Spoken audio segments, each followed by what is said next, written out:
3 វិធីដកប្រាក់ពីម៉ាស៊ីន ATM AC Leader ដោយមិនប្រើប័ណ្ណតោះមកដល់ពីវិធីទី1ដកប្រាក់រហ័សតាម QR វិធីនេះងាយស្រួលខ្លាំងណាស់គ្រាន់តែ scan QR នៅលើទូ ATM ហើយវាចំនួនទឹកប្រាក់គឺអាចដកប្រាក់បានហើយ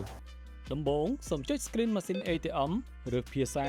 រួចចុចដកប្រាក់រហ័សតាម QR បន្ទាប់មកបើក AC Super App ហើយ scan QR នៅលើ ATM បញ្ចូលចំនួនទឹកប្រាក់ដែលត្រូវដកចុចទូទាត់ឥឡូវរួចចុចបាតចាស់ជាការស្រេចហើយសូមដកប្រាក់របស់បងប្អូនពី ATM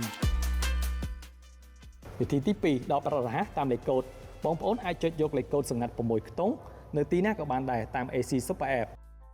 សូមចុចមេនុយដកប្រាក់រហ័សចុចដកប្រាក់ពី ATM រើសគណនីដកប្រាក់ចេញ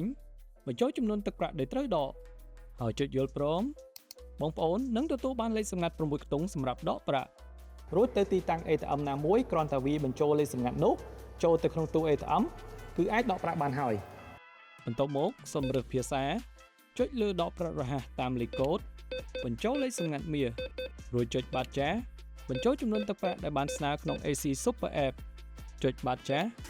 ហើយសូមដកប្រាក់របស់បងប្អូនពី ATM វិធីទី3ដកប្រាក់ដោយប្រើលេខទូរស័ព្ទដៃសូមជ្រើសរើសភាសាចុចដកប្រាក់តាម AC Leader Mobile បញ្ចូលលេខទូរស័ព្ទដែលចុះឈ្មោះ AC Super App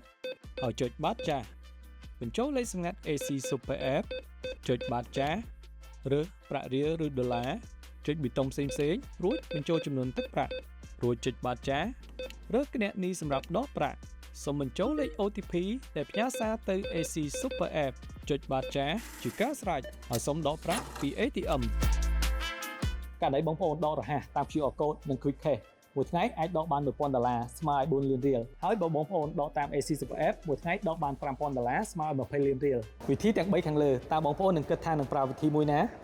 AC Leader ប្រជាធនធានដែលលោកអ្នកជឿទុកចិត្ត